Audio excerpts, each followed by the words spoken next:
Gusto ko po magpasalamat sa lahat ng mga nanood po ng SYM Naga 155. At hindi lang po yan, ang lahat po ng mga nanonood po ng mga vlog na ginagawa po namin. Sobrang appreciated ko po yan.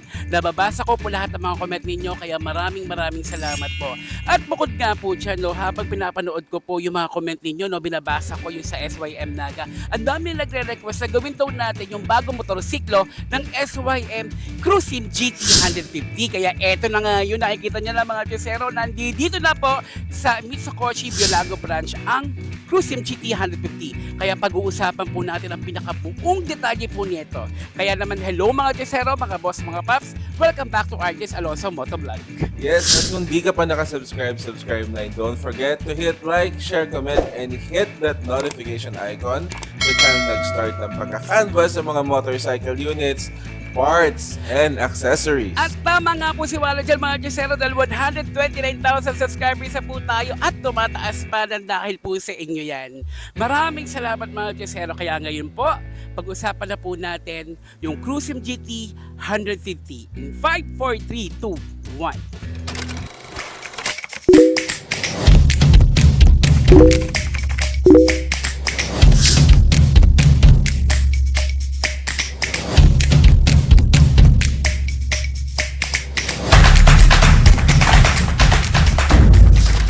Mga Josero, bago tayo mag-umpisa, presyo na muna natin itong Cruisim GT 150. Ito po sa SRP ay nagkakahalaga ng 119,900 pesos. At kung installment naman ang pag-uusapan at yung mga down payment niyan, nasa screen po mga Josero. Kayo na po ang bahala mamili.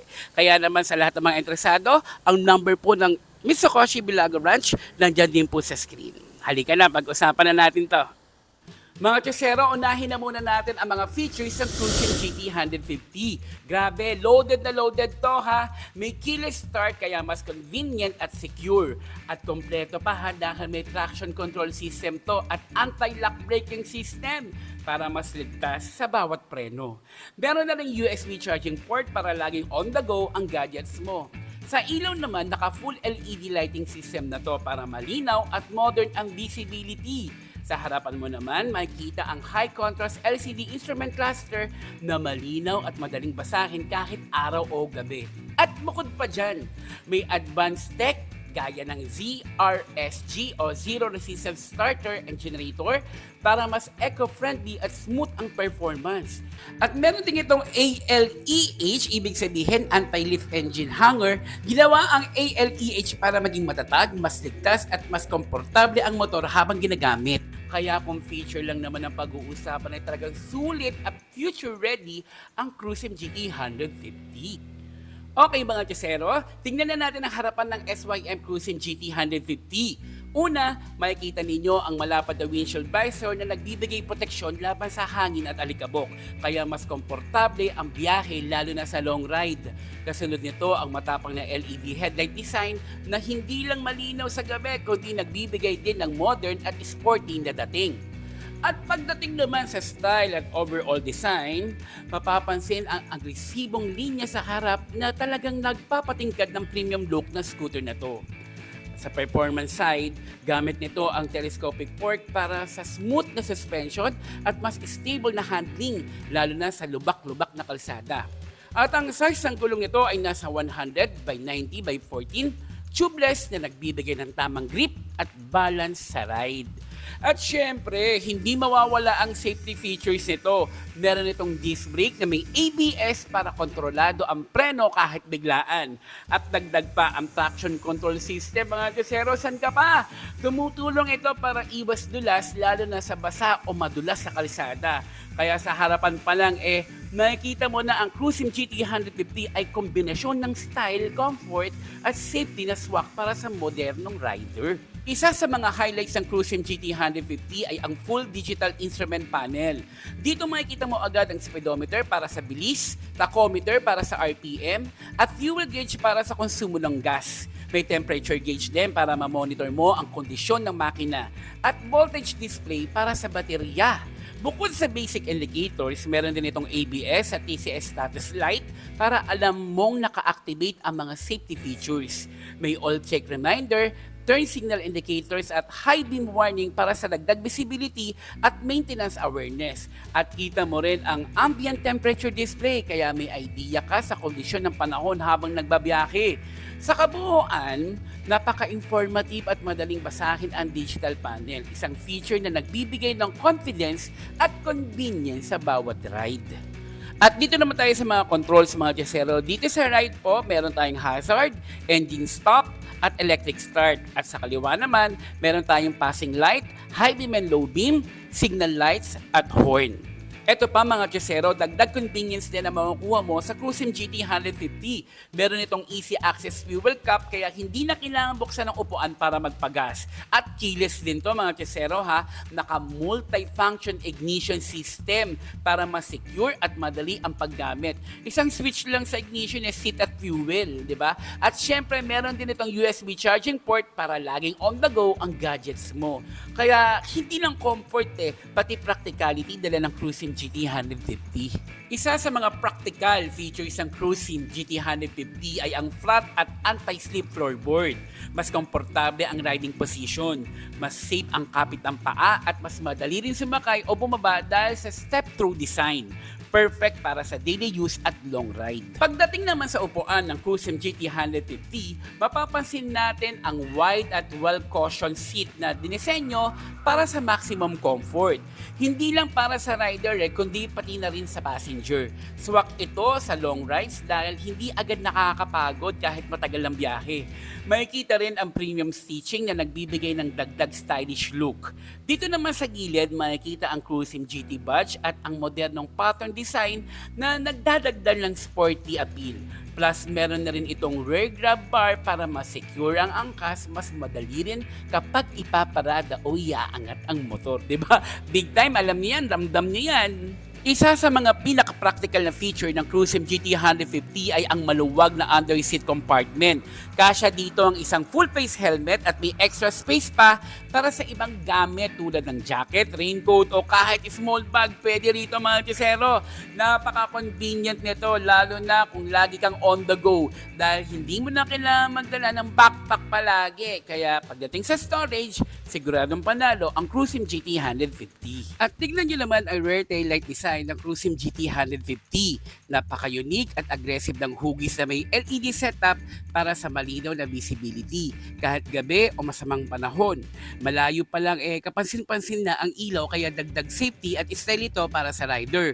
Perfect na kombinasyon ng modern look at functionality na bumabagay sa sporty character ng motor na to. Meron din itong rear grab bar para mas ligtas ang angkas at mas madali rin iparada o iangat ang motor. Sa performance side, nakasetup ito ng rear disc brake na may ABS plus TCS kaya mas reliable at kontrolado ang stopping power. Gamit din ito ang tubeless radial tires na mas matibay at mas magandang kapit sa kalsada. At ang sukat ng rear tire ay nasa 120/80 by 14 para sa balanse ng stability at comfort. At pagdating naman sa suspension, naka-dual rear suspension ito na nagbibigay ng smooth at stable na ride kahit may angkas o mabigat ang karga. Dagdag pa ang sporty muffler design na bumabagay sa agresibong karakter ng buong scooter. Kaya mula harap hanggang likod, makikita na ang Cruisim GT 150 ay hindi lang stylish, kundi puno rin ng practical features at safety para sa modern rider. Mga Chesero, pag-usapan naman natin ngayon ang puso ng bagong SYM Cruisim GT 150. Ang Cruisim GT 150 ay may 149.6cc, single-cylinder, 4-stroke, 4-valve engine, ibig sabihin compact pero powerful.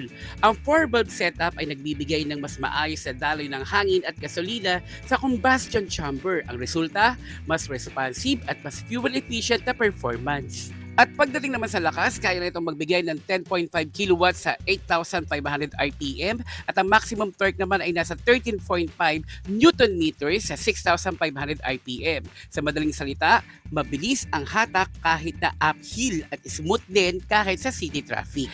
Electric fuel injection na to mga Chesero kaya mas matipid sa gasolina, mas stable ang idle at mas madaling mag-start kahit malamig ang panahon. Ignition system naman ay TCI o transistor controlled ignition. Kaya consistent ang spark at mas reliable sa long rides.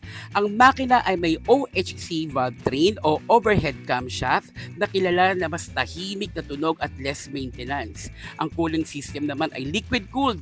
Ibig sabihin, hindi basta-basta nag-overheat kahit matagal ang biyahe o traffic. May forced circulation ang splashing lubrication system ito. Isang paraan para siguradong laging well-oiled at protected ang internal parts ng makina. At ang compression ratio naman ay nasa 11.3:1, kaya mataas ang efficiency at solid ang throttle response.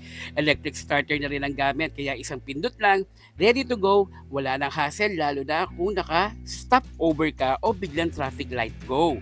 Kaya kung hanap mo ay scooter na may balancing power, efficiency at reliability, hindi ka nalugi sa SYM Cruisim GT 150. Yan ang klase ng makina na hindi lang pamporma, kundi pang long ride talaga. Ang height ko po is 5'5". Halika na, tingnan na natin kung ito ba abot ba ng ating mga bias, di ba? Oh, naka-center stand na to ha, pero naabot ng paa ko ang mga lupa. Diba? Baba na natin. O mas lalong abot ko, di ba? Hindi masyado siyang, okay, let's say sabihin na natin nakatingkayad ako, pero hindi naman OA sa tingkayad. So, ayos sa akin to, napaka-komportable, no? O, lagay natin tong ating paa. So, meron pa talaga extra, maluwag talaga siya, pwedeng touring, whatever. O, medyo malayo sa akin yung manibela. Tingnan nga natin pag liliko siya. O, di naman tatama. Ayos, abot na abot to sa height na 5'5", mga chesero. Woo!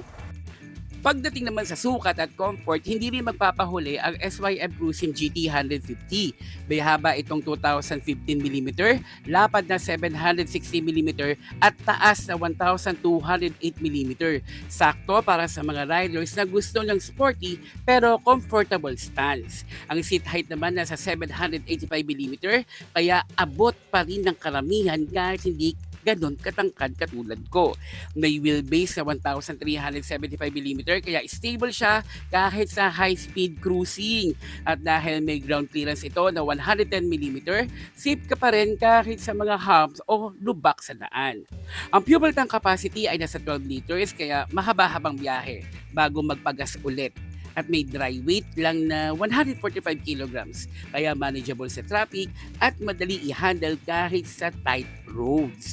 Kaya kung ang hanap mo ay scooter na may tamang laki, tamang bigat at tamang tibay, sakto sa iyo ang SYM Cruisim GT 150, pang long ride man o daily commute. Ready siya. Abay, akalain nyo mga chusero, big time naman talaga si Cruisim GT 150, di ba? Kaya naman sa lahat po ng mga gustong kumuha nito, available po dito sa Misakoshi Biolago branch. Nasa screen po ang number at wag po kayo mag-alala pagdating sa pyesa, no? Wag po kayo mag-aalala dahil available po ang mga pyesa nito dito po sa Misakoshi. So, open po sila from Monday to Sunday from 8 a.m. to 5 p.m. Ang number po ulit nasa screen. Thank you, and please don't forget to subscribe at pakishare na rin po sa mga kaibigan ninyo na interesadong kumuha ng motorsiklo ng Cruisim 150 GT. Thank you!